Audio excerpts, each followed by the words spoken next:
Just before we get started with this video, if you'd like to see some new content from me, I've got a new channel, relatively new channel called Business Plays. It's sort of facts, but also fun along with it. So if you think you'd like some fun along with your facts, please do check out that channel. It is linked to below. In the city of Athens, Georgia, there exists a rather curious local landmark, a large white oak that is almost universally stated to own itself. Because of this, it is considered one of the more famous trees in the world. So how did this tree come to own itself and the land around it, and does the government agree with the general public sentiment that it legally does?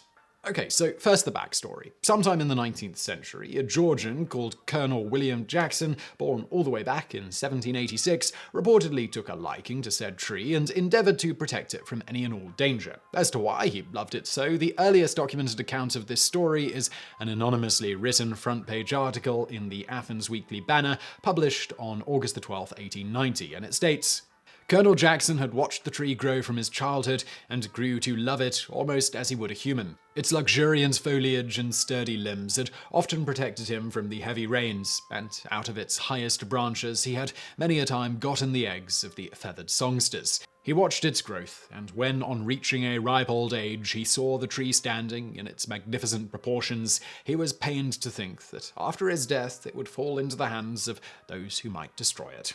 Towards this end, Jackson deeded ownership of the tree and a little land around it to the tree itself. The news article states that the deed read, I. H. W. Jackson of the county of Clark of the one part, and the oak tree of the county of Clark of the other part, witnessed that the said W. H. Jackson, for and in consideration of the great affection for which he bears said tree, and his great desire to see it protected, has conveyed, and by these presents do convey unto the said oak tree entire possession of itself, and all land within 8 feet of it on all sides.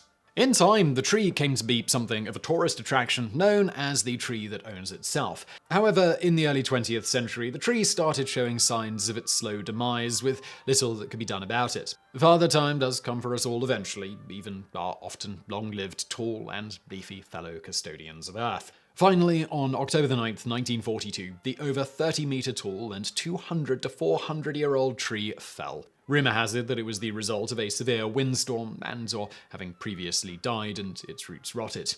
About 4 years later, members of the Junior Ladies Garden Club who'd tended to the tree before its unfortunate demise tracked down a small tree grown from an acorn taken from the original tree. And so it was that on October 9th, 1946, under the direction of Professor Ray Bowden of the College of Agriculture at the university, this little tree was transplanted to the location of its forebear. A couple of months later, an official ceremony was held featuring none other than Mayor of Athens, Robert L. McWhorter, to commemorate the occasion. This new tree became known as the son of the tree that owns itself, and it was assumed that, as the original tree's heir, it naturally inherited the land it stood on. Of course, there are many dozens of other trees known to exist descending from the original, as people taking an acorn from it to grow elsewhere was definitely a thing. That said, to date, none of the original tree's other children have petitioned the courts for their share of the land, so it seems all good. In any event, the son of the tree that owns itself still stands today, though it is often referred to simply as the tree that owns itself. We can only presume because you don't want to go assuming the tree's gender. So this all brings us around to whether Jackson ever actually deeded the tree to itself in the first place, and either way, if such a deed is legally binding. Well, to begin with, it turns out Jackson only spent about 3 years of his life in Athens, starting at the age of 43 from 1829 to 1832, sort of nixing the idea that he loved the tree from spending time under it as a child and watching it grow, and then worrying about what would happen to it after he died. Further, an extensive search of land ownership records in Athens does not seem to indicate Jackson ever owns the land that the tree sits on. He did live on a lot of land directly next to it for those 3 years, but whether he owns that land or not is not clear. Whatever the case, in 1832, a 4-acre parcel, which included the land the tree was on and the neighboring land Jackson lived on, among others, was sold to university professor Malthus A. Ward. In the transaction, Ward was required to pay Jackson a sum of $1,200, about $31,000 today, either for the property itself or simply in compensation for improvements Jackson had made on the lot, presumed to be the house Jackson built on it. In the end, whether he ever owned the neighboring lot or was simply allowed to use it while he allegedly worked at the university, he definitely never owned the lot the tree grew on, which is the most important bit for the topic at hand.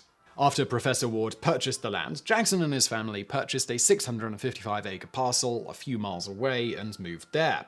10 years later, in 1844, Jackson seems to have come into financial difficulties and had his little plantation seized by the Clark County Sheriff's Office and auctioned off to settle the mortgage.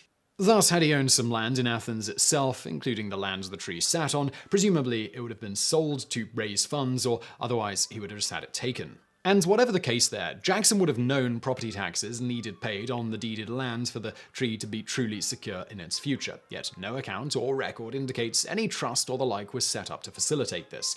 And if you're wondering, yes, we double-checked and property taxes were a thing in Georgia at the time. On top of all this, shocker, there is no hard evidence that such a deed ever existed, despite the fact that deed records in Athens go back many decades before Jackson's death in 1876, and that it was supposed to have existed in 1890 in the archives, according to the original anonymous news reporter who claims to have seen it.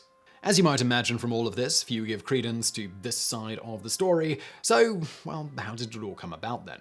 It is speculated to have been invented by the imagination of said anonymous author at the Athens Weekly Banner in the aforementioned 1890 front-page article titled Deeded to Itself, which, by the way, contained several elements that are much more easily proved to be false. As to why the author would do this, it's speculated that it was a 19th century version of a clickbait thought exercise on whether it would be legal for someone to deed such a non-sentient living thing to itself or not. In fact, the very opening paragraph poses this question, stating, "A tree, a property holder. What do you think of that? Is it legal? If so, when the tree dies, to whom does the land belong? If not, whose is it now?" Whatever the case, the next known instance of the tree that owned itself being mentioned wasn't until 1901 in the centennial edition of that same paper, the Athens Banner. This featured another account, very clearly just copying the original article published about a decade before, only slightly reworded. The next account was in 1906, again in the Athens Banner, again very clearly copying the original account, only slightly reworded. These seem to be the 19th century equivalent of reposts when your audience has forgotten about the original. It was this 1906 repost that saw the tree's future legendary status secured thanks to one George Foster Peabody, who paid to have a marble marker and granite post put in place commemorating the tree owning itself, as well as for some basic maintenance like extra soil added around it. No words on whether he got the tree's permission for this clear infringement on its property rights. Fast forward through today, and the tree that owns itself and its child likewise being the master of its own fate is firmly entrenched. So this all brings us around to what the government itself thinks and who records show owns the land that the tree sits upon. First, as many experts on law have pointed out in response to the notion of a tree owning itself, under Georgia state law, to inherit or otherwise receive property, you must have the legal capacity to accept it, something a tree obviously cannot do. Thus, even were such a deed to exist, it would not be valid, nor would the inheriting of that property to a similarly non-sentient thing be valid. One could set up an entity to fund the maintenance of the land and tree, as well as to pay property taxes and the like if one owned it, but that still wouldn't be the tree owning itself. No surprise from this and the fact that the tree has never paid property taxes, the city does not consider the tree to own itself. Deeds of the parcels on and around it do seem to indicate that the property is part of the half-acre or so parcel of land at 125 Deering Street in Athens, with the house that stands on that property today built all the way back in 1883, before the tree that owns itself was a thing anybody apparently knew anything about. So, who owns the property? Because the future is now, a quick search of Clark County records shows that the lovely home is currently owned, or at least managed by a trust, with the trustees being listed as Hubert and Patricia McAlexander, who seem to have purchased it in 1996 and then created the trust in 2016 as something of a historic site. The lovely couple are actually former English department professors at the neighbouring university, and both many-time award winners for being outstanding professors, apparently, with the female half of that distinguished literary duo actually about to come out with her first work of fiction, a historical work titled Second Wives. All that said, while there is some evidence that the McAlexanders owned said tree, an important thing to note here is that the tree is growing right next to a road. Thus, while deed records may indicate the owners of 125 Deering Street own the tree and land there, Plat maps for that land used by tax assessors do not have it as anyone's land, as it's considered part of the right-of-way section next to the road and thus has been owned by the municipality since that road was put there. As such, maintenance of the tree falls to municipal authorities, who have noted in interviews that they mostly ignore the stories about the tree's ownership and treat it like they would any other tree that they have lining public roads. The citizens, however, have chosen to ignore these minor legal hang-ups and have continued to operate under the assumption that the unassumed gender offspring of the tree that owns itself does, indeed, well, own itself. As such, the Junior Ladies Garden Club still tend to the tree to this day, even though care of the tree technically falls to the city. Further, locals are known to celebrate the tree's supposed birthday each year and decorate it for Christmas. And through it all, it remains a popular curiosity tourist attraction, with city officials none too keen on spoiling the fun for the foreseeable future.